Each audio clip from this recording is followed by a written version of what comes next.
This is Lee with 82 Game and 12 here on YouTube channel Sons Delivery 75, back with the Battle of Monmouth. This is the SPI magazine game, Simulations Publications Incorporated.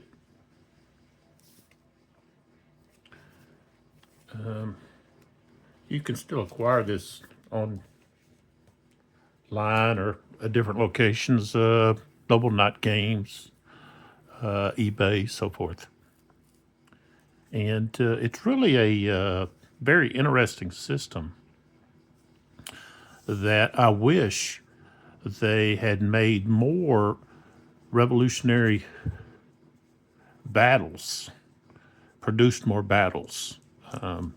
They could have easily done that like they did with the Civil War, and it's got a little bit of similarity to the Civil War, but not much. The great battles of the American Civil War, the GBACW, that was initially started with the terrible Swift Sword,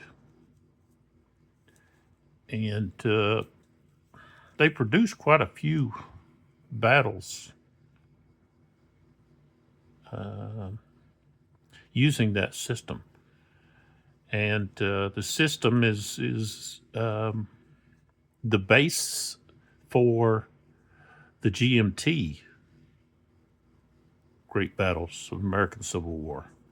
So I haven't played the GMT GBACW. I've got the volume that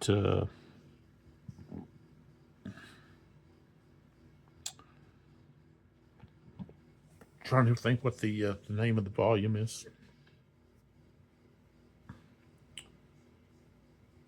Has swords in the title, but it's got just a bunch of smaller battles, Bethel and so forth. And I just haven't had time to go through the rules and do all of that to actually play that. I've got quite a few of the SPI GBACW, and I'm going to play those first, so that then when I play the GMT, I can compare. And I know there's going to be some differences, but I think the base system is the same. But I'm going to take a look at that. So, all right, so let's get back into this comparison. I've got, of course,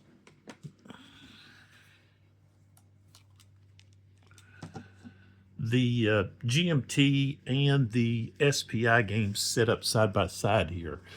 And let me move my light there. And so there's the GMT game. And if you look at the prior video, you see that the British have brought in their reinforcements onto the map. And so you've got Clinton and Cornwallis getting ready to really put the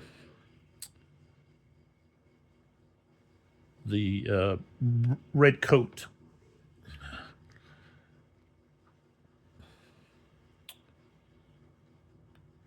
skill of warfare to the colonials. And the colonials have quite a few units that have started toward the exit. And we'll see what happens with that. But so that game is at the 12 o'clock turn.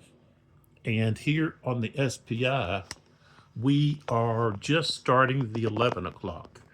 And over here, each turn is only 20 minutes of expired time, while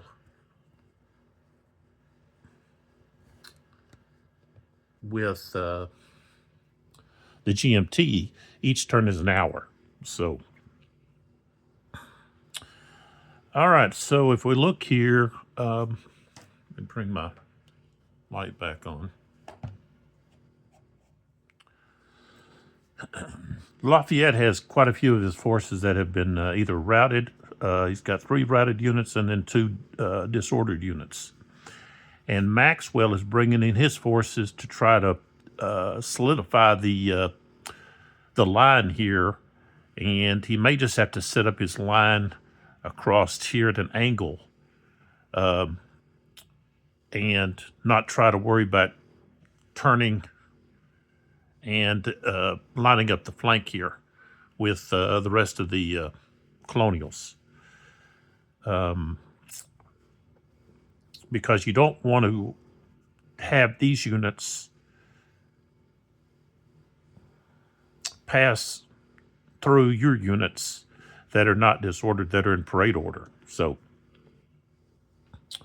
that's an issue here. And even where we got Lafayette here, this unit here, of course, is disordered. So,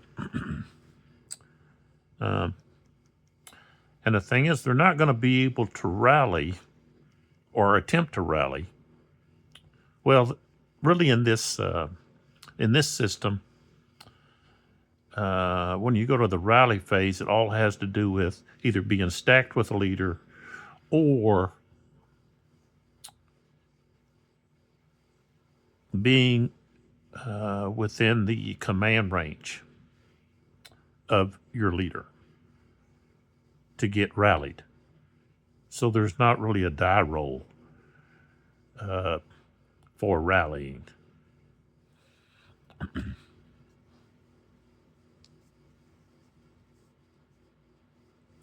don't have plexiglass down, so let's get started. So this is the 11 o'clock turn. And for some of those that might be jumping in here a little earlier, I scrapped the setup that was given in the magazine game and the rules because it just didn't match up with the historical account. And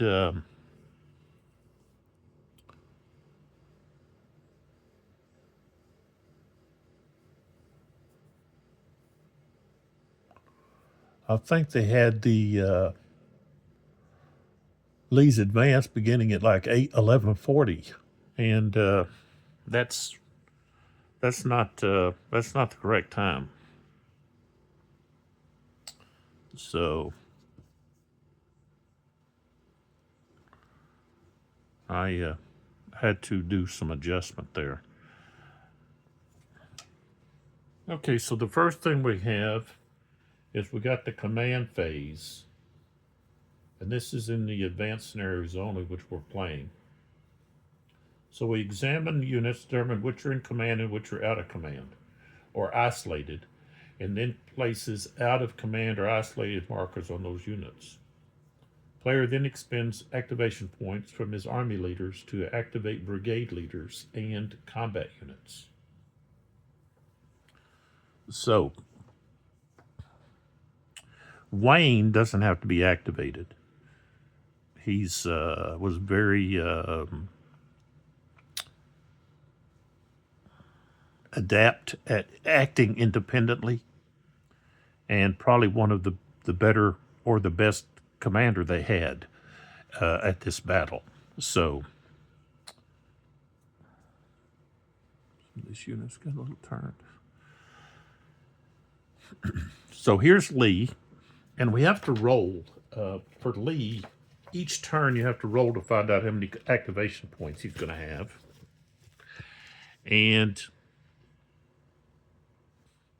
I rolled a 5, which means he's going to have 3. So that's what this blue dice is all about, just to let us know how many activation points he has. So he can give activation points to either a brigade leader or to individual units. So he's got 3 to use. And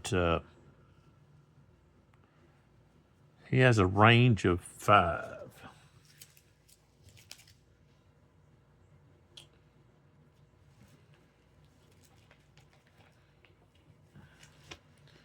And units have to be within, for the command,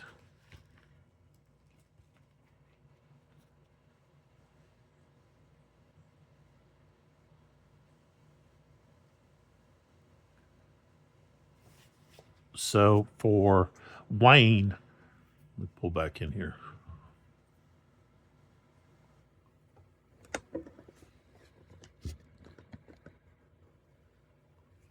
Okay, so for Wayne, he's got a range of 3. And for Lafayette, he has a range of 3. And way over here on the colonial left, we've got Dickinson. And he has a range of only 1. And these are militia over here. That's one of the reasons they have a 1 for their morale. So they're not going to stand up to any kind of fighting.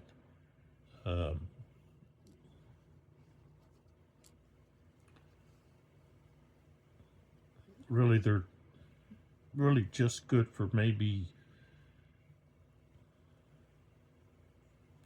holding. Well, you could put them in the woods, and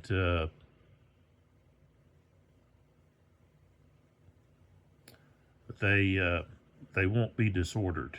Normally units that enter woods are disordered, but colonials were adapted at fighting in the woods from their experience with fighting against the Native Americans and learning how to do more of a guerrilla warfare tactics. So that's what we've got.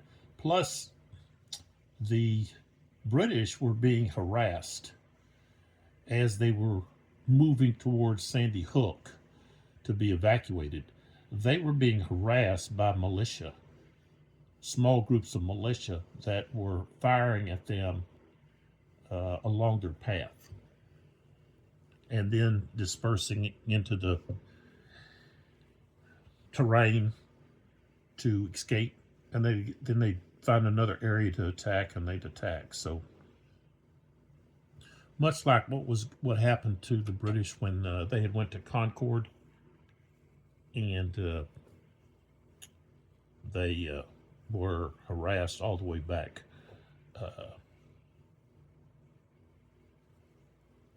from Concord. So that was 1775. But let's take a look here. We've got, of course, Dickinson is way out here alone. So we can put an out of command on him. His units aren't out of command, but he is. He's acting out here alone. And of course,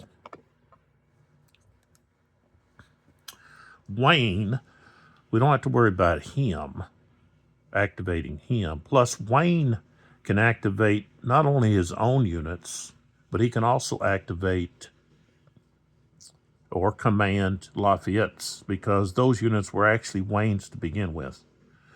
But 3 hexes, 1, 2, 3, he's within range. We can go all the way out to over here, which, let's see, the unit under here is Lafayette's, but he can still command him. And then all of these units here are under command, and you have Maxwell back here. His units are all in command. So, and then there's Scott. His units are in command. So Lee has enough activation points to activate all of the units. He can activate all the brigade. Wayne, he didn't have to activate. So the only one that's not going to be activated is going to be Dickinson out here. And really, we're not concerned about Dickinson out here.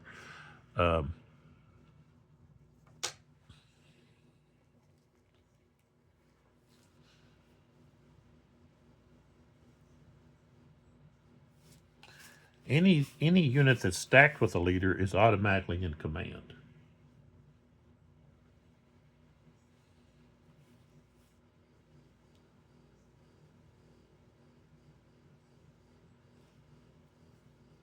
So if a unit is not activated, they cannot enter an enemy minimum range fire zone, use grand tactical movement, or initiate shock. Now, are we concerned about that with Dickinson out here? No, we're not. So I wish we had some, like instead of out of command, it was like not activated markers or something. But that's okay. If I put it on Dickinson, then I understand what that is.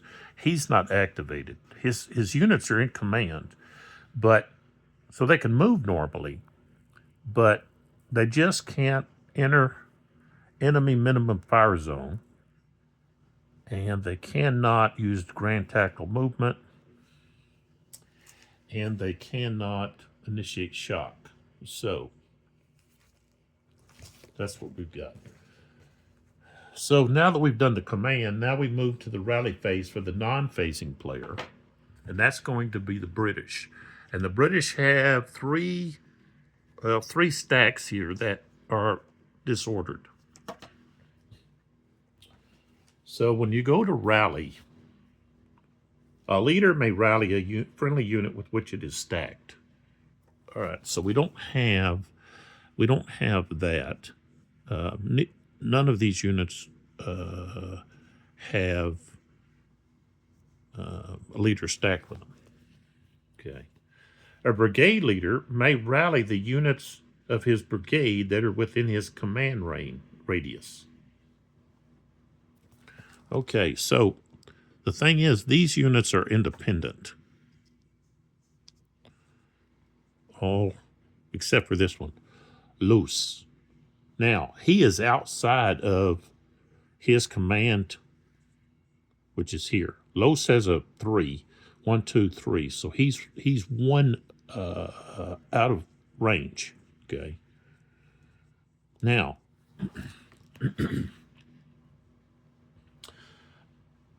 an army leader may rally a number of units equal to his activation point total that are within his command radius.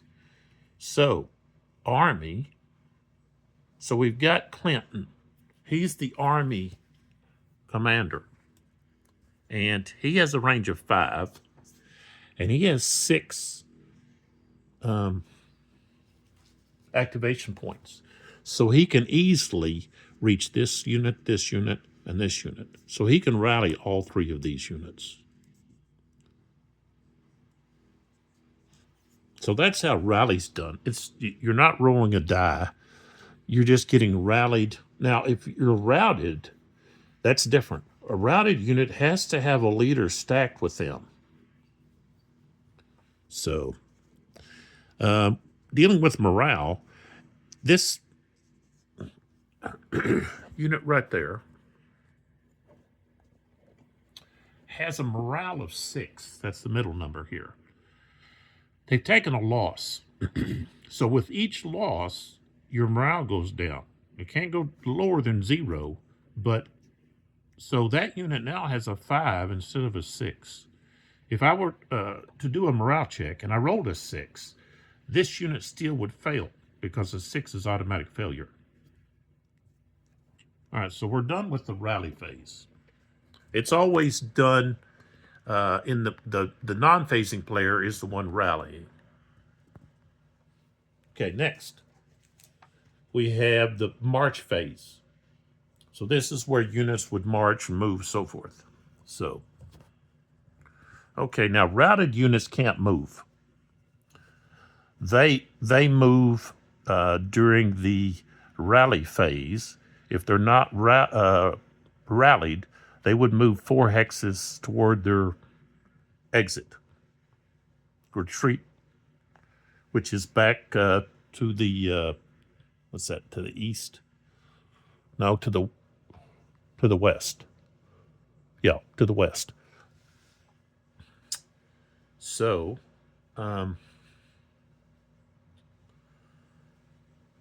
These three here are going to have leaders stacked with them. So first thing off, I don't have to use that now. We have Lee. Lee, well, I need to keep that 3 out here because that signifies his activation for the turn, which he'll get a next turn. He'll have a, but during the British turn, he'll have that 3 as being able to rally. So, guess I could put a 3 underneath him. I think that's what I'll do. I'll put a 3 underneath him.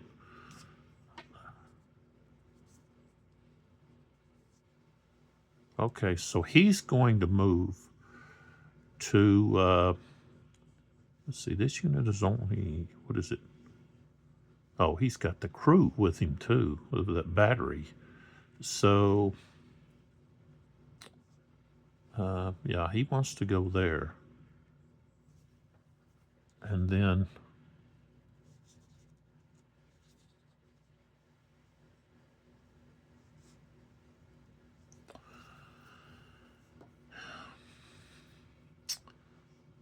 they want to be sure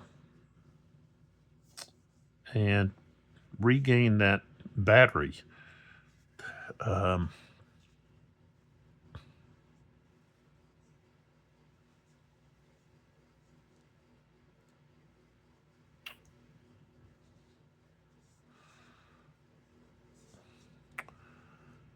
Would I have that unit turned over?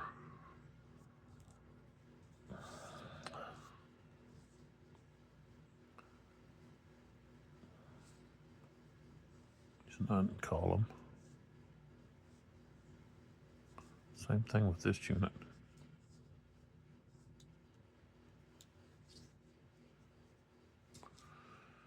They're in line.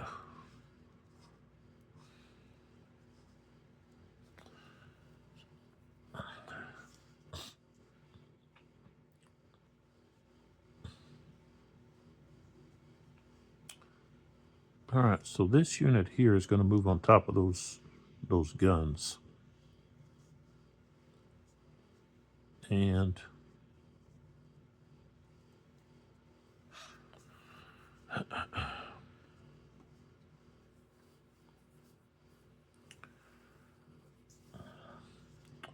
this unit here is going to turn. Okay, so one of the things that you have during the movement phase is you have an opportunity to either change formation or change facing for free. And it has to be before the unit moves. So this unit's going to change facing. And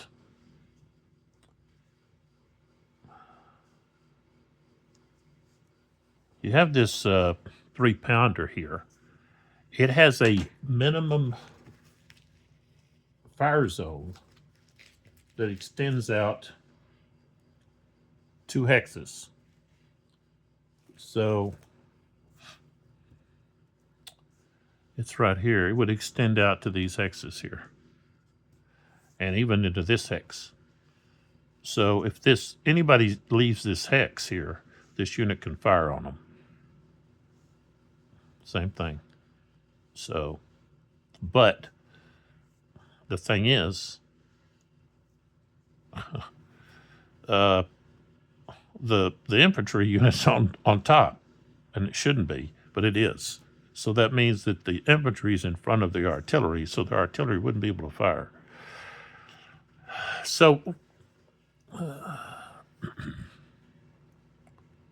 this Virginia unit here did its free facing and now moves 1, 2, 3. It wants to move all the way down here to get in front of this routed unit here. and then it changes facing back to 4. So, and then we have this unit here. So it's going to move 1, 2. And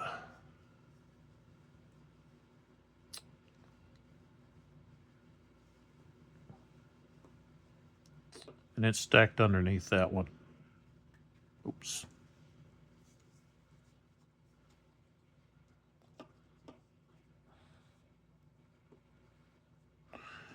This unit moves up 1, 2. Right there.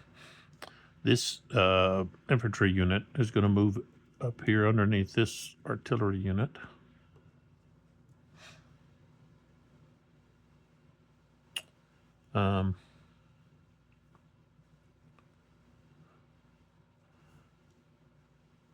Okay, now Maxwell's units are in column. And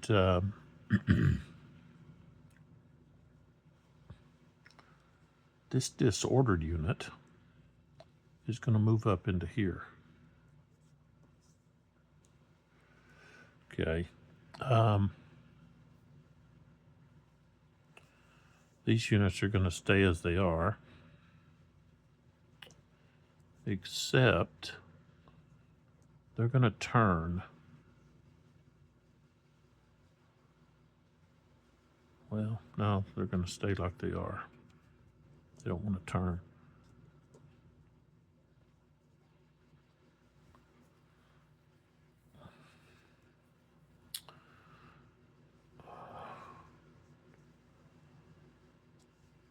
This unit's going to move up to here.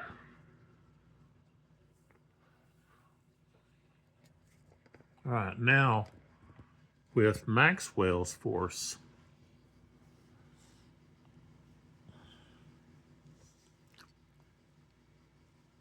they're in column.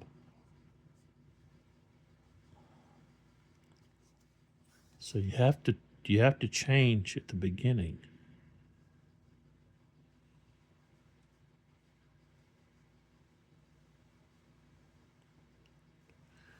Let's see here if there's anything for going up a slope or yeah, there's a +1.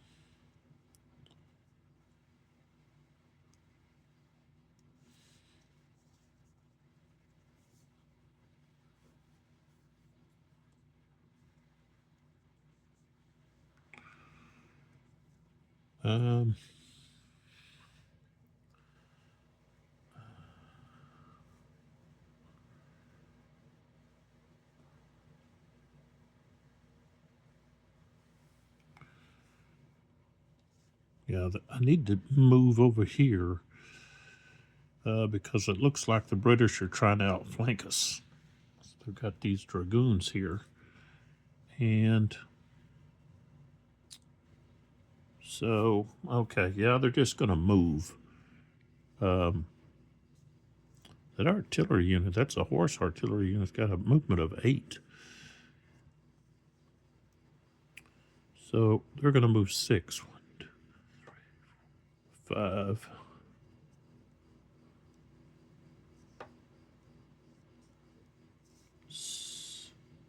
5, 6, and turn.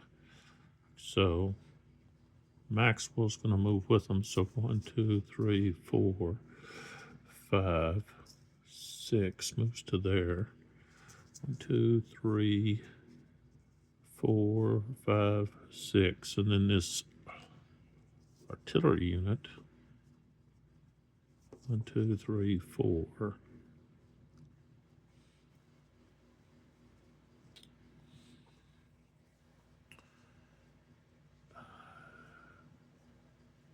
Four.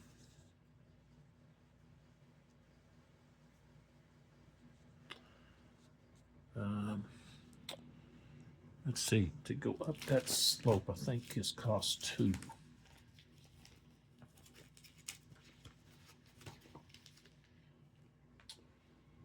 Yeah, for artillery, 4, it'd be 5, 6, 5, 6, 7.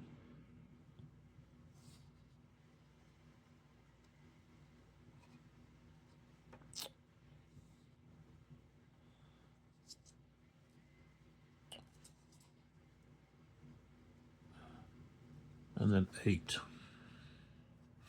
Not going to be able to unlimber.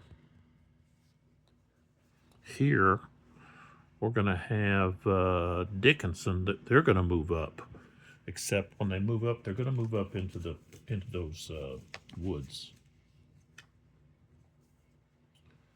So it costs 3. Well, I guess I have to wait. 1, 2, 3. 1.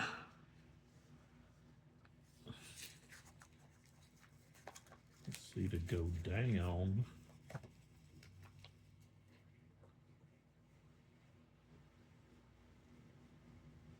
Okay, from lower to higher only. So 1, 2. You go there. 1, 2, 3. That's where they go. All right. Next, we have the reciprocal artillery fire phase. Now we roll a die, and it's 6, which means the Colonials get to fire their artillery first. They get the first fire.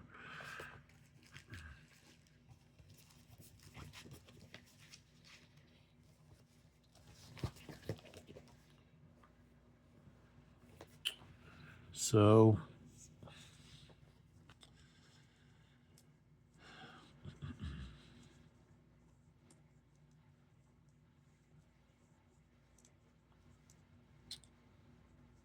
I'm gonna fire with this. Well, you have to start at one end or the other. Can't start in the middle. So I'm gonna fire with this unit here. He's gonna fire here with this independent unit. So that's a range of 1, 2, 3.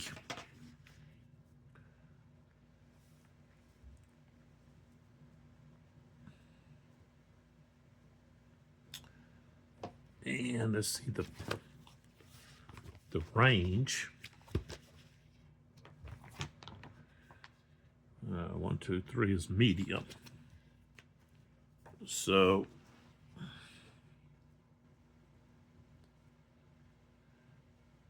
and the strength point is 2, and the target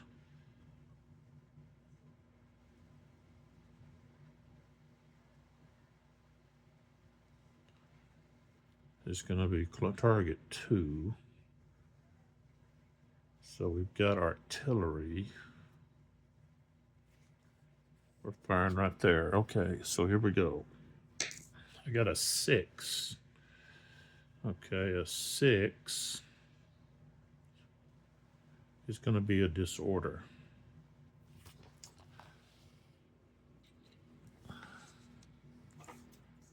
So these units are disordered. And that's where their artillery's at. For some reason, they only, in this SPI game, they only give the British 1 artillery battery. Just 1.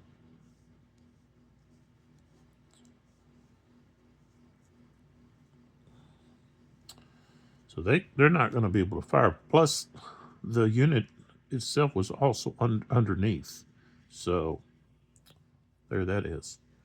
All right, so now we fire with this unit here. And we're going to fire at this unit here. Well, wait a minute. What is that? Yeah, that's a light unit. So hold on. Let's see. That's British and open line. That's still going to be, there's still going to be a disordered check or a disorder. So, okay. So this unit is light. So 1, 2, 3, 4. That's still going to be medium range. Going to be the same instance. Got another 6. Okay, so that's going to be a disorder.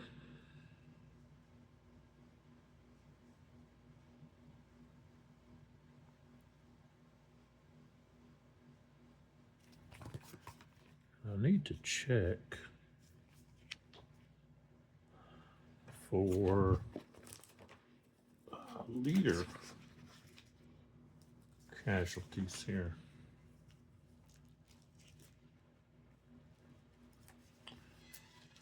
Maybe you don't have a leader casualty.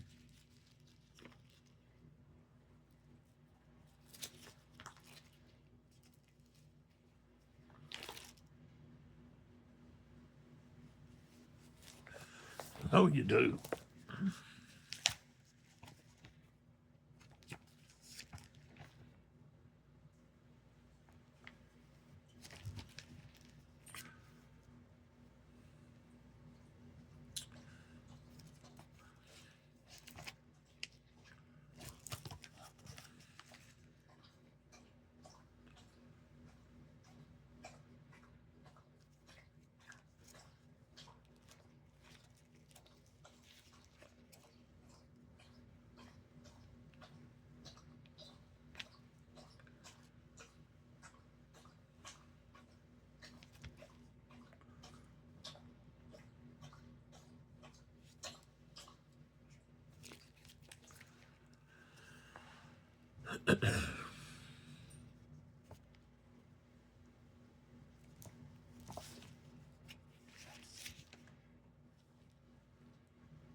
Well, I see it right there. I see what you can flip them over, but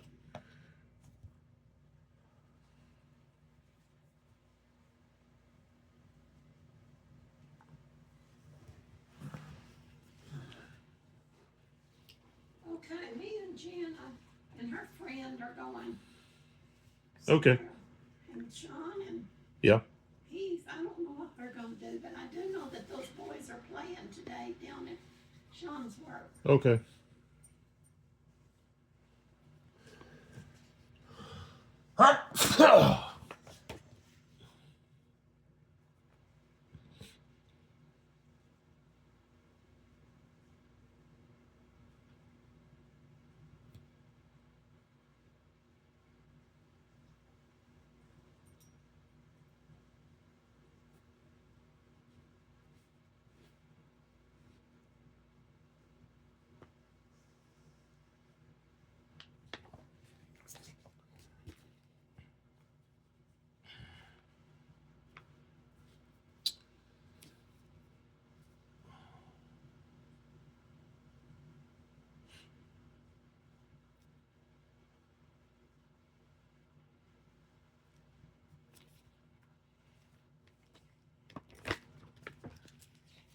I know it's in here.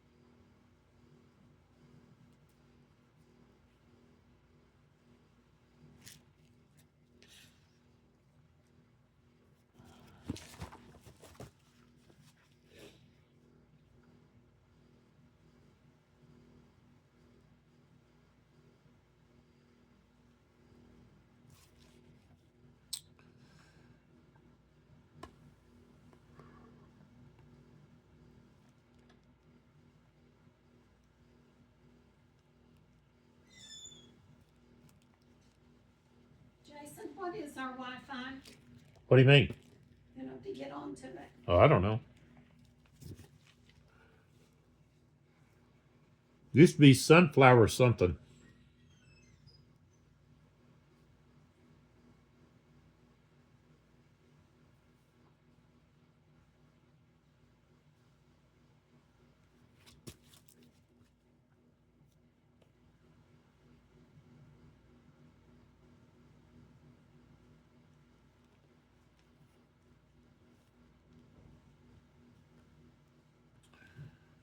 Well,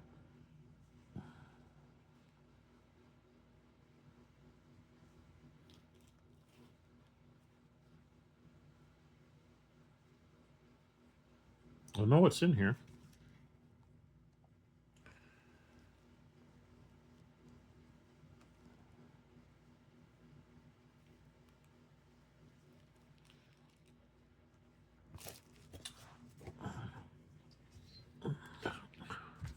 I just roll again to see if we get a 6, then they got a hit.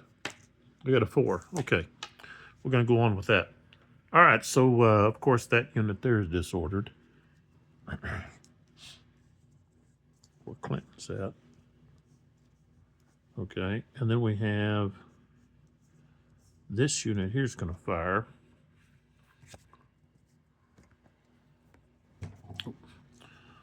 They have a strength of 2.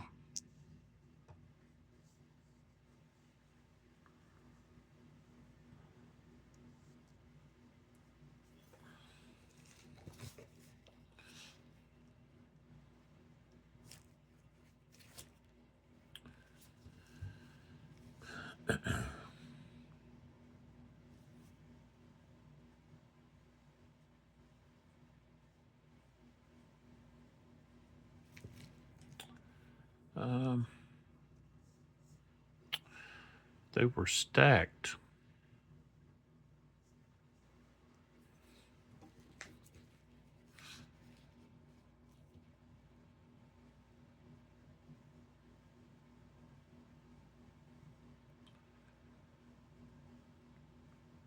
Only the top unit of a stack may fire.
Okay, so you can't combine units. You have to fire individually.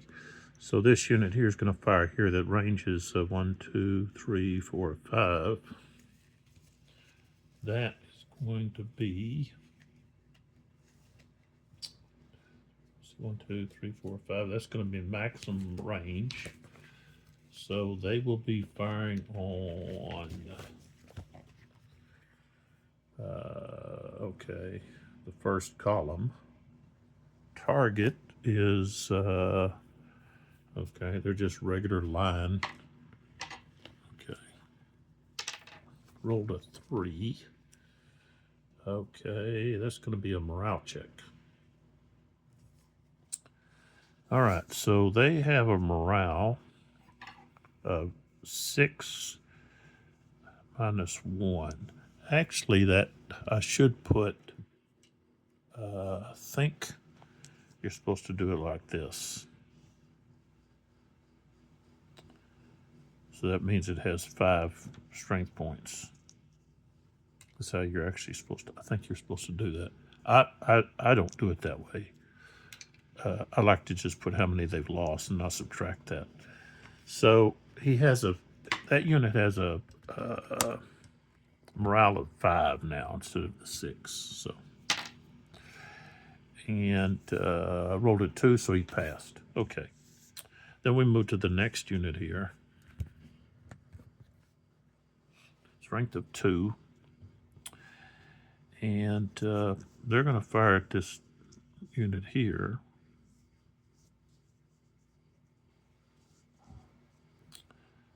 So 1, 2, 3, 4, 5. Again, that's maximum range. I'll just roll both of them. So I got a 4, which is a morale. Let's see, no, a 4. Yeah, no, a 4 is going to be a morale check, and they rolled a 4, but they've got Erskine there with them. So they're going to pass. They've got a 6 anyways.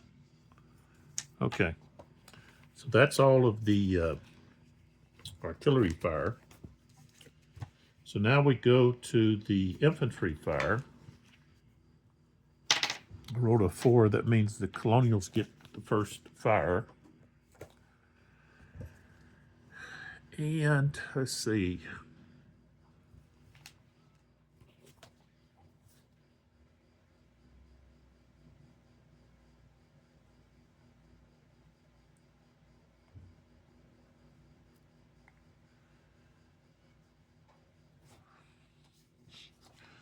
So there's a maximum range of 2 hexes. So we're going to start down here at this end with this disorder unit.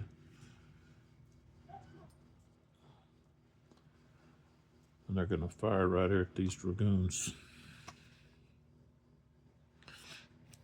Okay, so firing at dragoons, we're going to have to get a 5 or a 6. I got a 1, so no effect there. And the dragoons, they're firing back.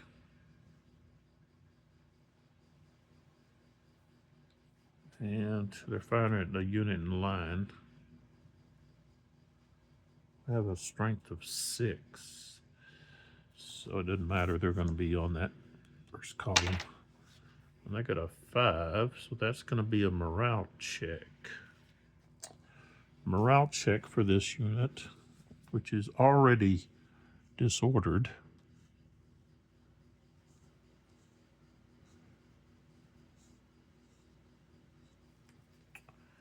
So they have a morale of only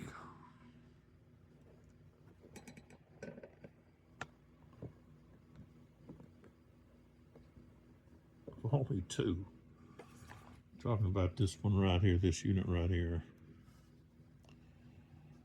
Discourse, so they're at 0. Now they do have Lafayette here with them. So we're going to have to roll a 1. They rolled a 4, so they failed. So they are going to rout and flee. 3 back. So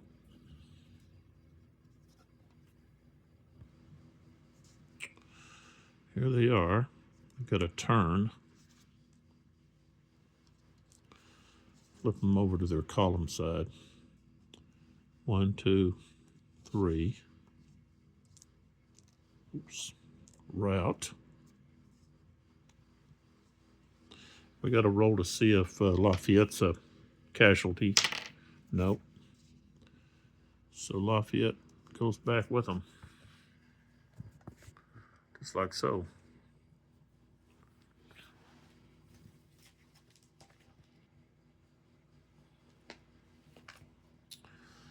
All right. So now we go to Scott's.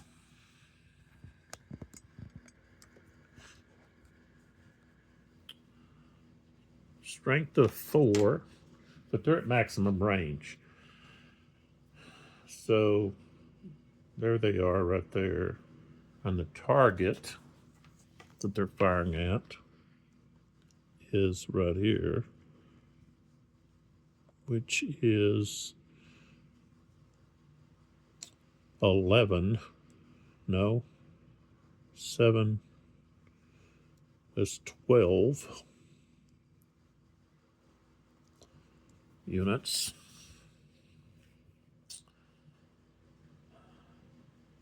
They're in line. So yeah, you're still going to have to get a 5.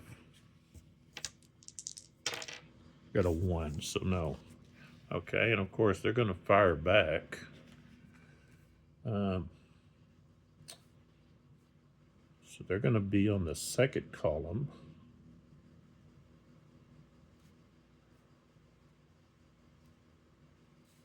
They can get a 4, 5, or 6. They got a 5. And the Colonials rolled a 3 for morale, which is going to disorder that unit.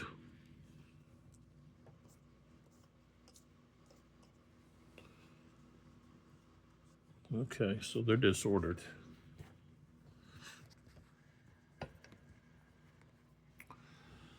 Okay, then we move to this unit here, disordered. They have a strength of only 2, and they're going to fire right there.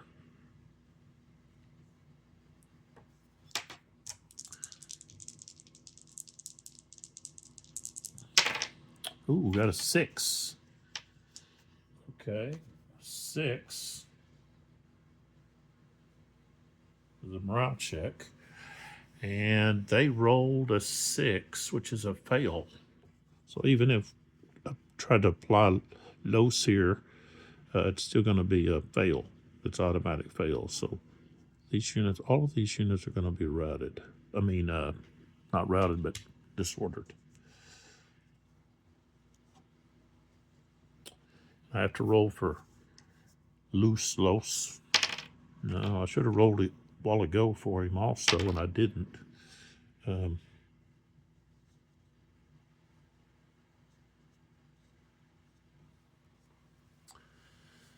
Okay, so now we have the British get to fire here first with this unit. It's got a strength of 3. So let me pull back here. Here's what we've got. We've got this chart here. It's pretty easy to follow. So you've got the firing units are all here, and you just go across to find the strength and so forth, and find what column they're going to be in. Okay, and then down here we've got the target class. Okay, self-explanatory.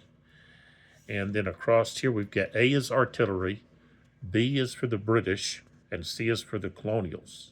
Okay, and so they each have their own column. And then down here we've got the fire effects based on what the target is: good order, disordered, or routed. So all of it's really self-explanatory, and it's It's kind of a unique way to do it, but it's also the way that the Ney versus Wellington's victory is. So that and the combat, this is basically a sister game, is what it is to that system. A few minor things were tweaked because of the difference in the combat and so forth. So, all right, so the British are firing here on the 4th Pennsylvania, and they have a strength of 3. Only the top unit can fire. So, line and artillery at minimum range, and they've got a strength of 3.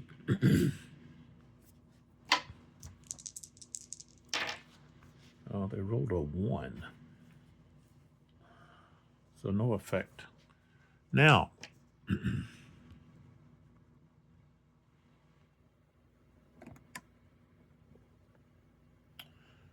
the Colonials fire back.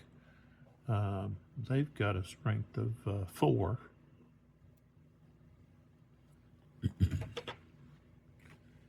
And so that's where they're at. Rolled a 1, so that's no effect. Okay. And let's see.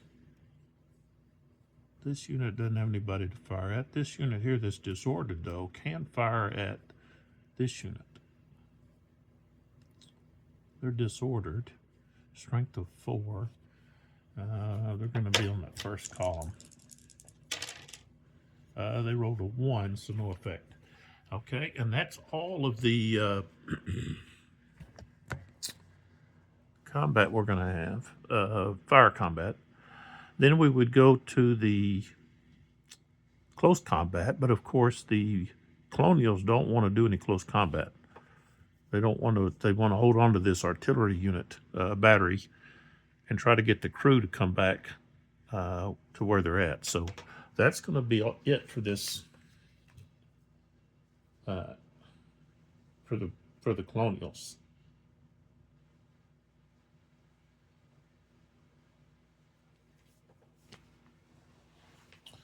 So now we would go over to the second player, which is the British.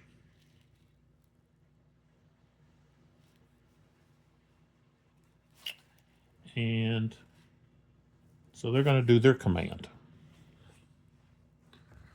And so Erskine, he can command 2 independent units. So, of course, he can command the stack he's on, and then he can command this stack here or this unit here. All right, and then Clinton can activate 6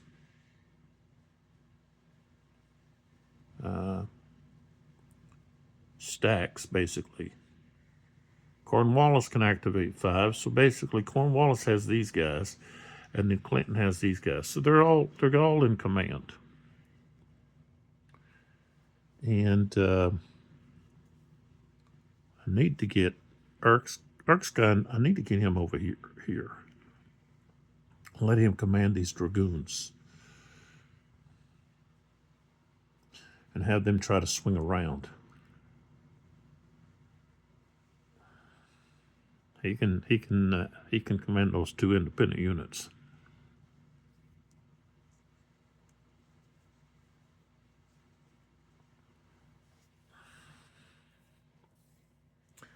Another thing he could do is he could lead these guys to attack Dixon over here. I think I might do that. Okay. So we've got that taken care of. Now we do the rally for the colonials. Okay. So Lee, we know he can rally 3 units plus whatever he's stacked with. So he's stacked here. These guys will no longer be. Gotta flip them over though to their column side. They become disordered instead, and then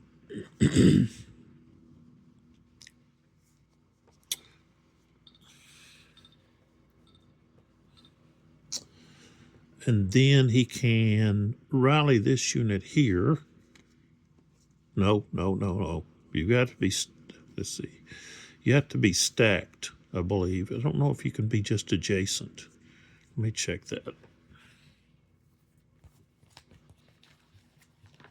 I think they have to be. I think they have to be stacked.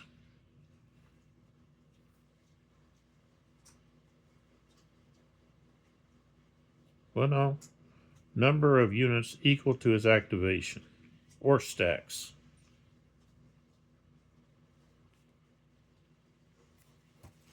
Okay.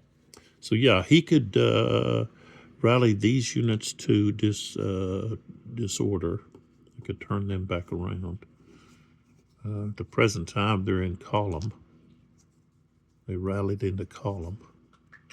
Same thing with this unit here.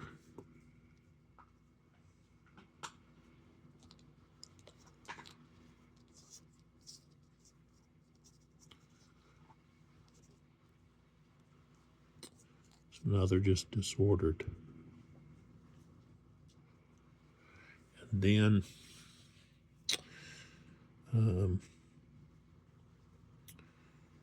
then he can rally this unit here.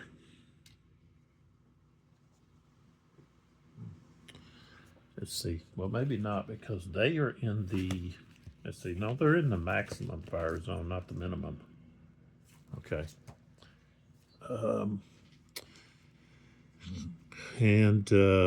Let's see.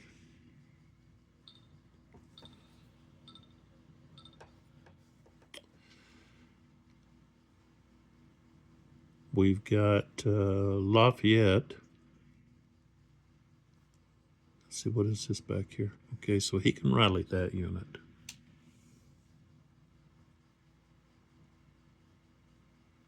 And then this unit here that's disordered, that's Lafayette's. He's out of range. Lafayette can rally this unit. Oh, wait a minute. This unit here can be, let's see. This unit here, he can't be rallied. Put him back.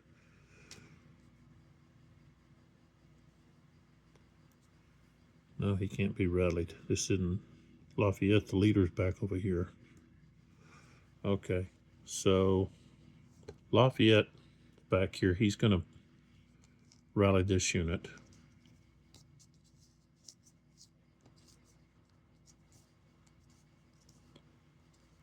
Just disordered now. And then, well, this unit's within his range, 1, 2, 3. So yeah, he can rally this unit. So this unit's rallied. Okay. That takes care of that. We can remove this now.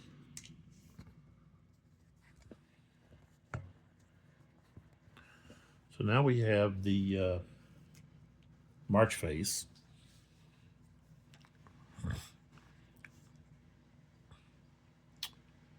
And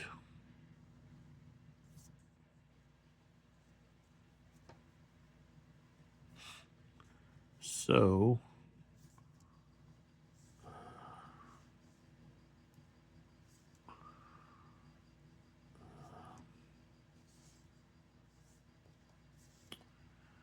what do we want to do here?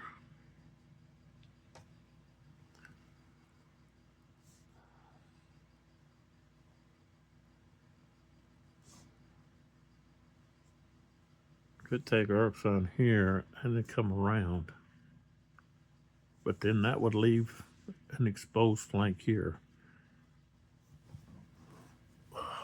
But I could send this guy over there.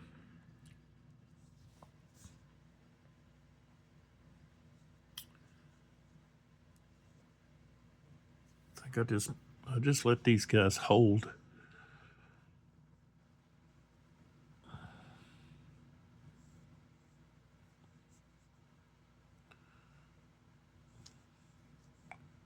So yeah, this guy's just going to move to here.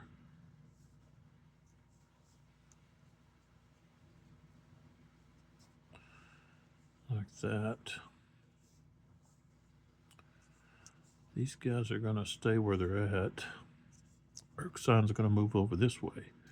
So 1, 2, 3, 4, 5, 6, 7, 8. He's moving over there closer to take care of that. This guy's still within range. Clinton's going to stay where he's at, except, yeah. Here, we're going to put the artillery in top.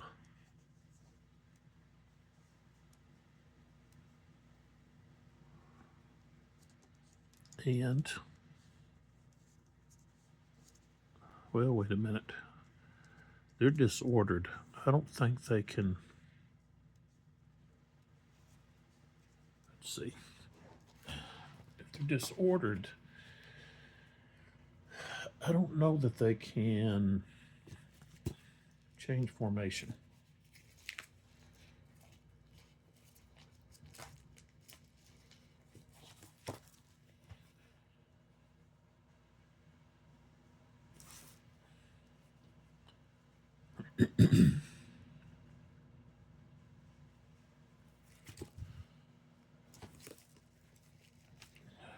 See where it talks about formation.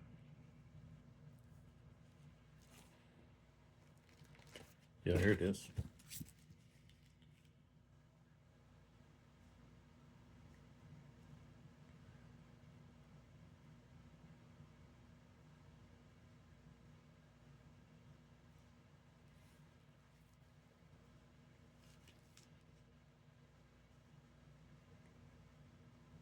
Yeah, a disordered unit retains its current facing and formation. Wow.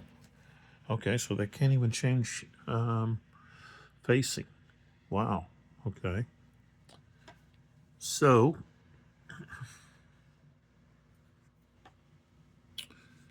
these guys are kind of just stuck where they're at.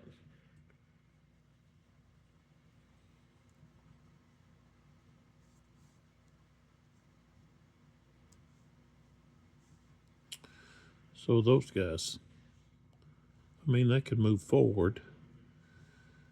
They could move forward to attack.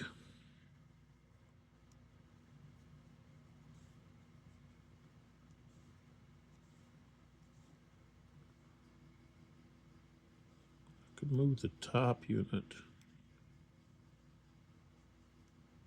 If I move them both,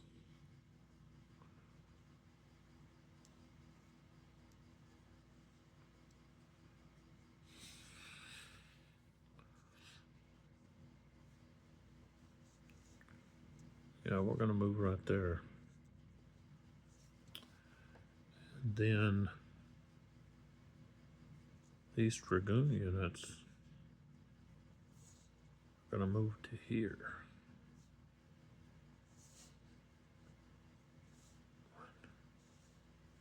Right there. And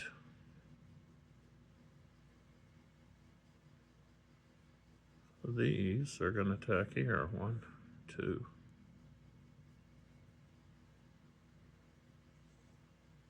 3. Okay. These guys are moving 1, 2, 3. If they flip over, they can move, what, 4? If they stay in column,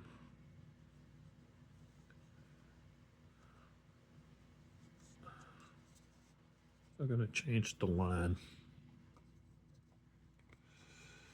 1, 2, 3, 4. Turn just like that. this unit here, do the same thing. Change the line. 1, 2, 3, 4. And okay, this unit here,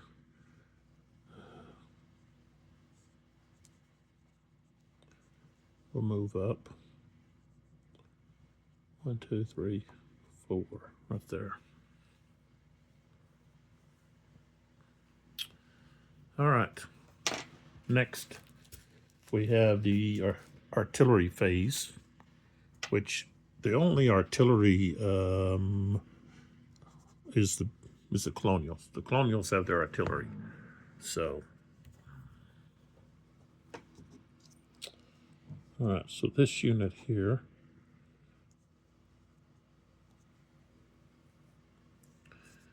is going to fire on this unit here again.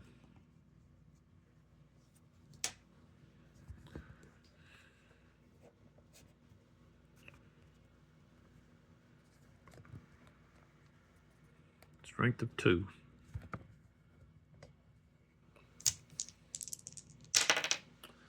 Rolled a 6. Range is 1, 2, 3. And they're firing, and those guys are light, so they're in open formation. 3 is going to be, let's see, 3 I think is just medium. Yeah. Medium range.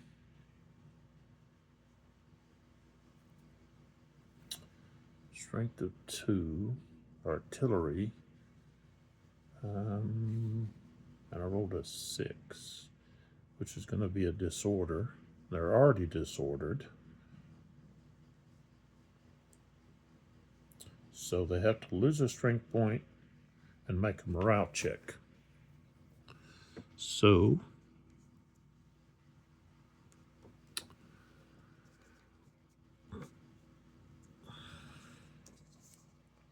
all right, so they've taken a loss, so their morale goes down to 4, and then they got -2 more, so they've got a morale of 2.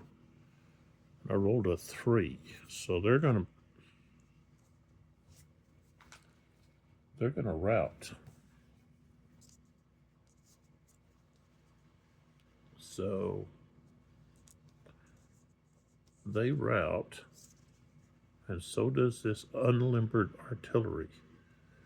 So let's flip them over to there. Okay, so put back up here. They are moving back 3. 1, 2, 3. And they're routed. These guns go with them.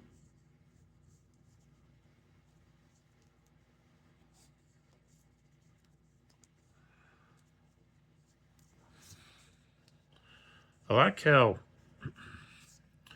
I'm going to show you. Okay. So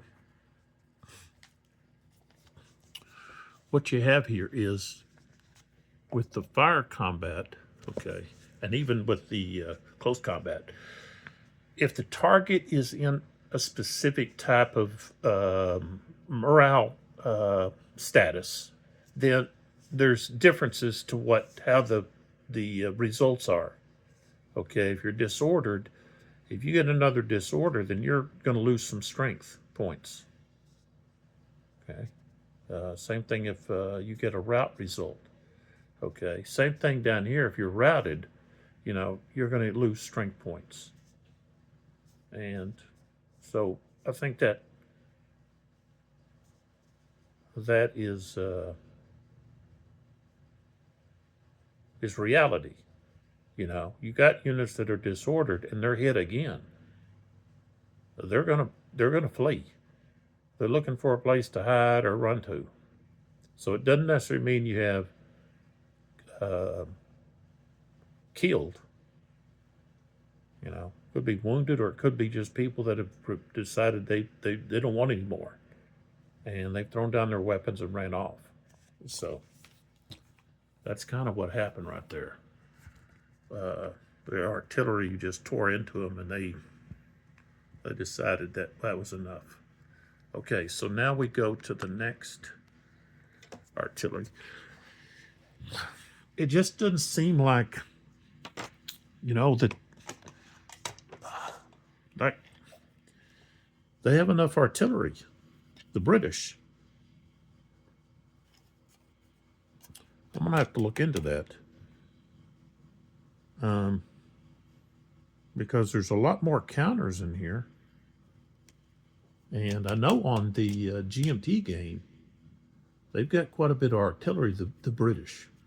So that's something I'm gonna have to go to the order of battle, and I have that with the GMT. I don't know if the magazine, of course, you don't have an order of battle in the rules here for the SPI, but you know, you have the units that are placed for this scenario, and you know, I look across here and there's only one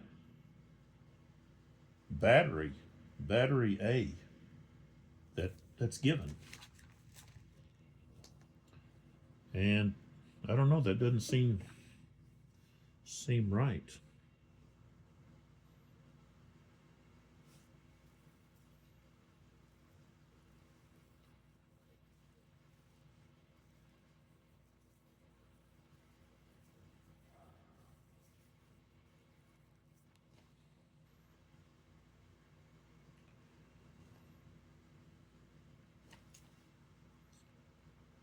But even in the grand battle, it's like, okay,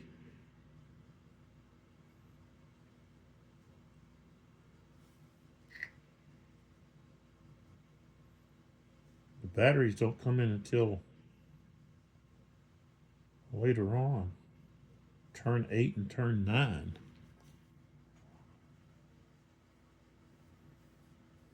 Huh. I don't know. I've got to look into that. All right, so let's move on down. We've got this battery here who can fire here on this this unit.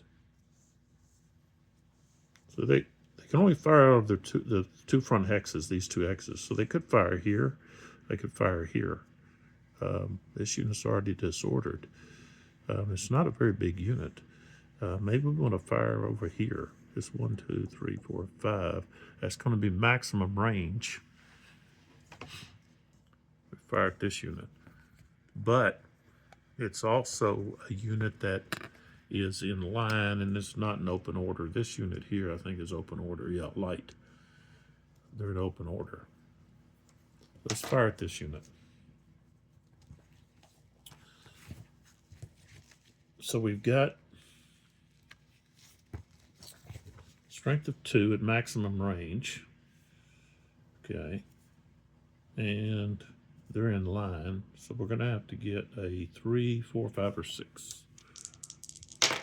Got a 5. Okay. That's going to be a morale check. And they rolled a 6, which is an automatic fail. So they're going to be disordered.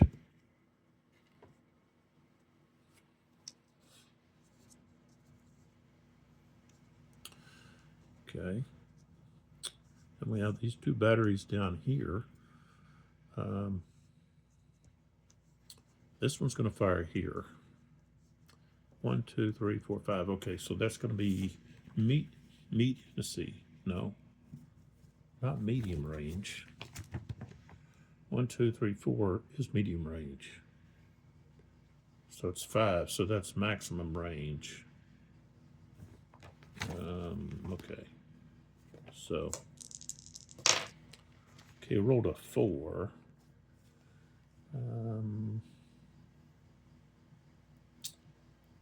That's going to be a morale check, and they rolled a 1, so they passed. The morale check. Okay, this unit's going to fire here. 1, 2, 3, 4, 5. They rolled a 2.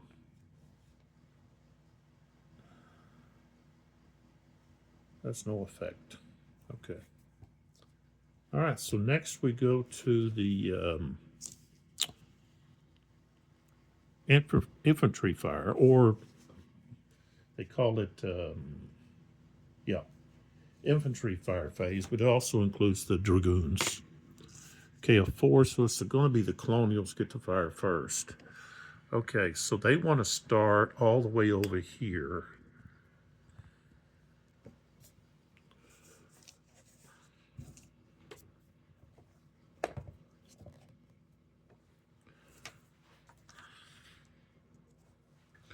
So we're firing here against these dragoons. So we've got a strength of, it's minimum fire range.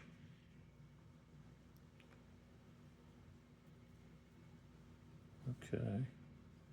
They're in line. Strength of 4. Okay, they're there. And they're firing on dragoons, so it's going to be right there. I rolled a 3.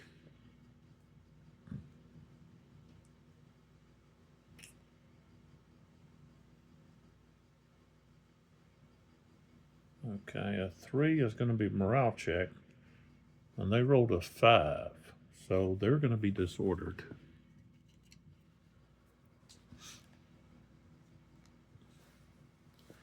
Okay, then they fire back. They're disordered. Okay. And they're firing at a unit that is in line. Rolled a 6. So they're going to disorder that unit. So they're both disordered. All right, and we move to here and here. So we've got,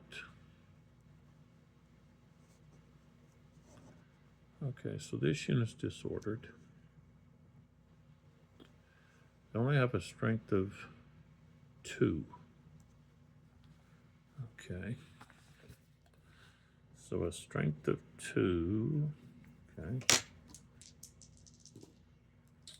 Rolled a 6. Wow. Okay, they're firing at dragoons, so that's going to be morale check. They rolled a 1, so they passed.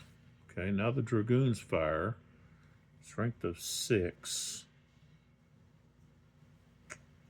And they're firing at a column. Let's see, they're in line. 3. That's a morale check. They rolled a 5, so they're going to fail. Okay. So they rout and move away. All right.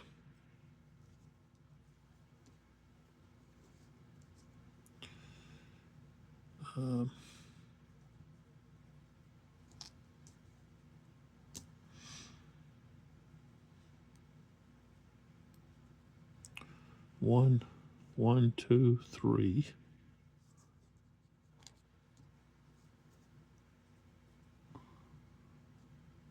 They were in column. They were in column. Okay. What did I say? 6. Okay, they would have been disordered, which would have been a loss.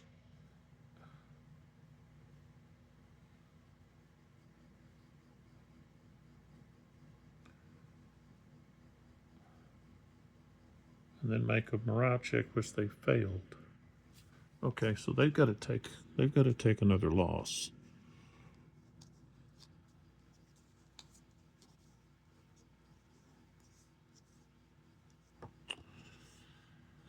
Okay.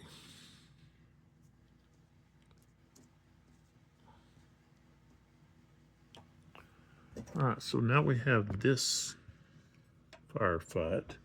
So this unit here is firing here. So strength of 4.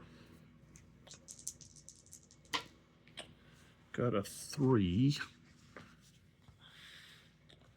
Strength of 4. 3 is going to be a morale check. They rolled a 4. Let's see.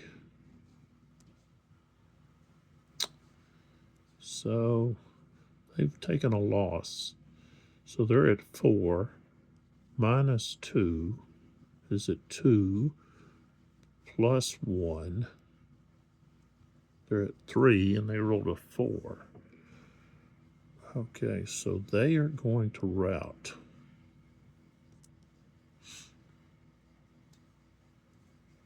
So they are going to move back 3.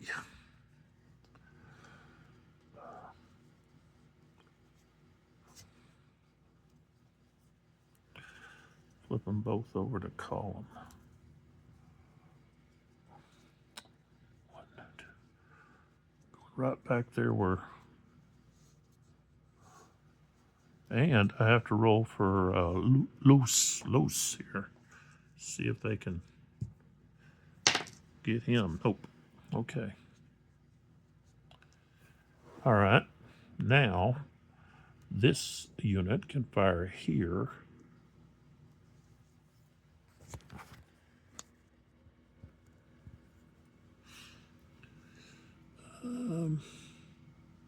They have a strength of 3. Rolled a 5. So, strength of 3.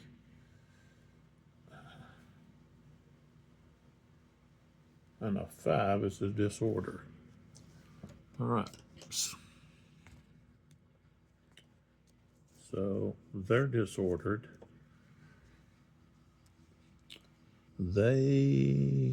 Okay, they're with those guns, battery. Okay, so now they fire back.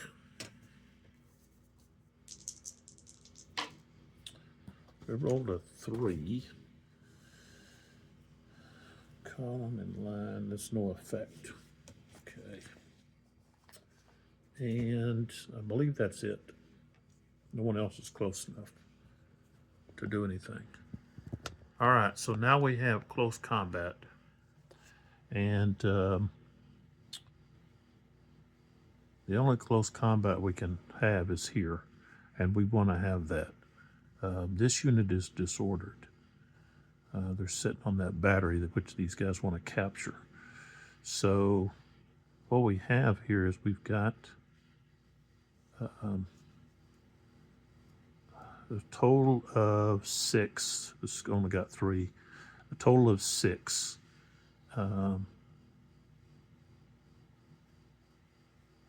And this unit is the top unit, so his morale is 4. And okay, so disordered. Let's see, I think. Let's see. Okay, so we've got what, 6 to 4? Okay, so 6 to 4. That's going to be 150%. And the morale differential, they have a -2. So it's going to be a +2 is where we're going to be rolling at.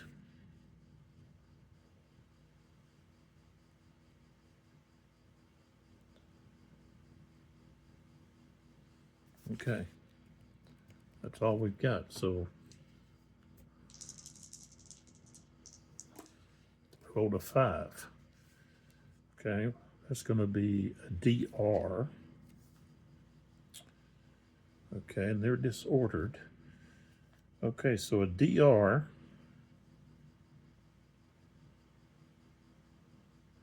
lose 1 strength point, retreat 3 hexes. That's what happens to them. So they can go right through these guys that are disordered. I don't think that would affect them any. So 1, 2, 3. but I've still got to check. Plus, they've taken a loss.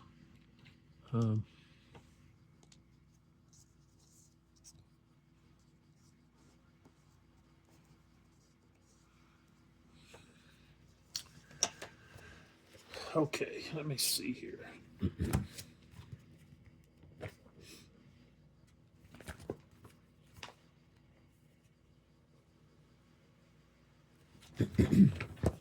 So if you look at retreat,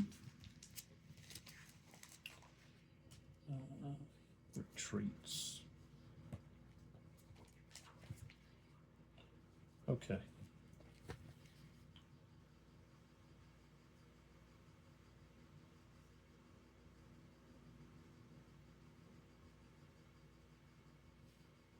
A unit whose hex is retreated through is immediately disordered. If already disordered, is routed. Okay, so that's going to route those units. Okay. So what happens is these units here, they got moved through. They're gonna route. So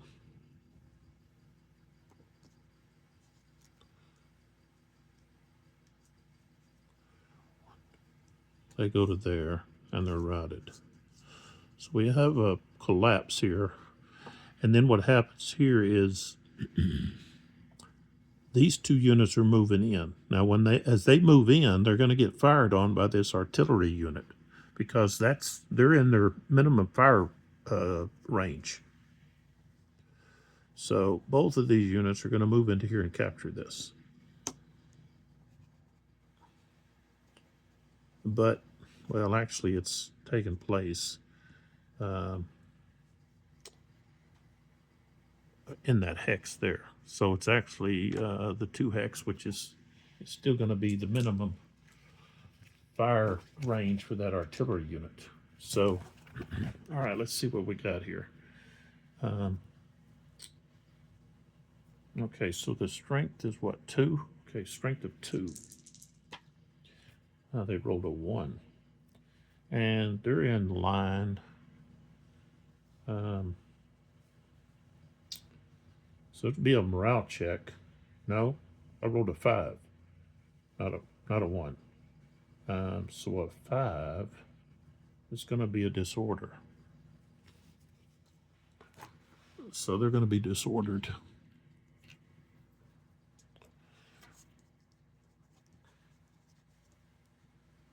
They captured that anyways.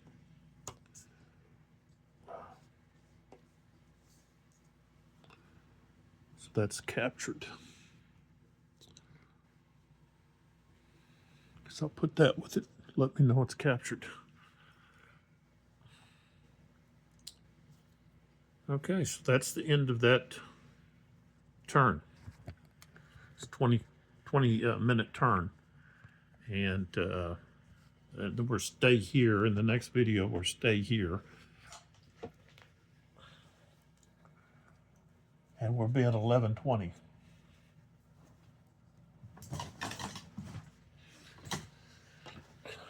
And it looks like the Colonials' right flank is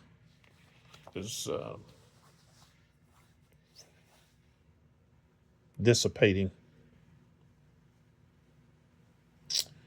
However, the British, of course, have those units routing.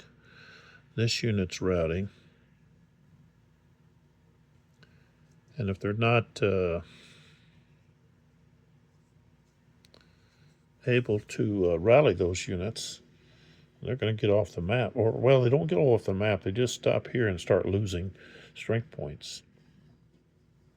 So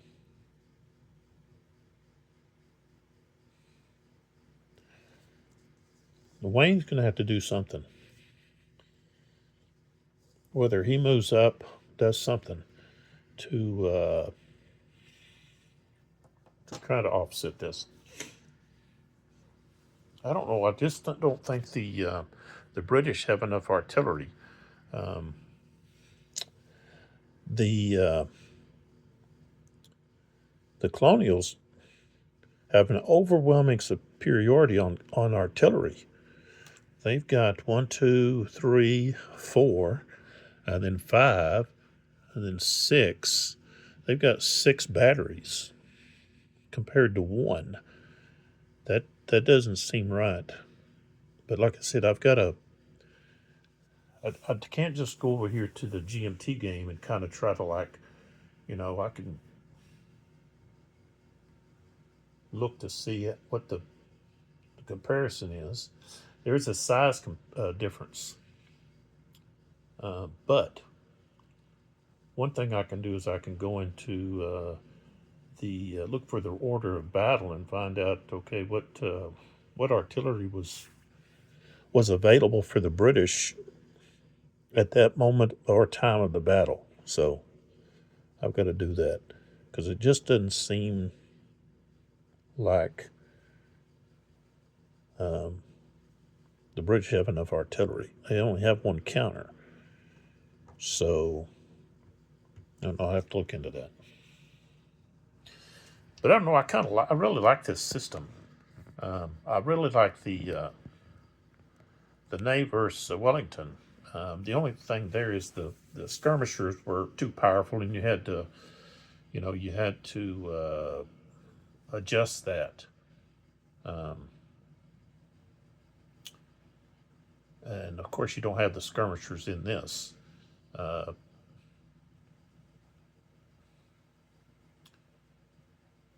But it would have been interesting for them to have published Germantown, Trenton, Princeton, Cowpens, all these other battles of the American Revolution. It's, I think it's a system that works, and it's, easy to play. And with the American Revolution, you don't have as many counters and units as you do in some of these other, larger European battles. So, you could also do Arnold's attack on Quebec.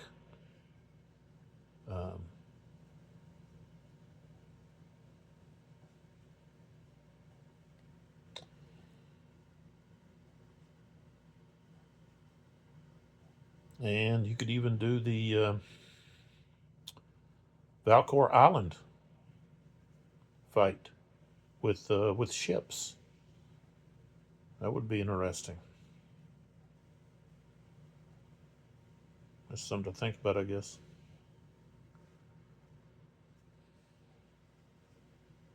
Because there's not a lot of American Revolution quality games out there. And I really like this system. I'm disappointed that they didn't make more battles. So, all right, so next video we'll come back with more of Monmouth on the SPI side.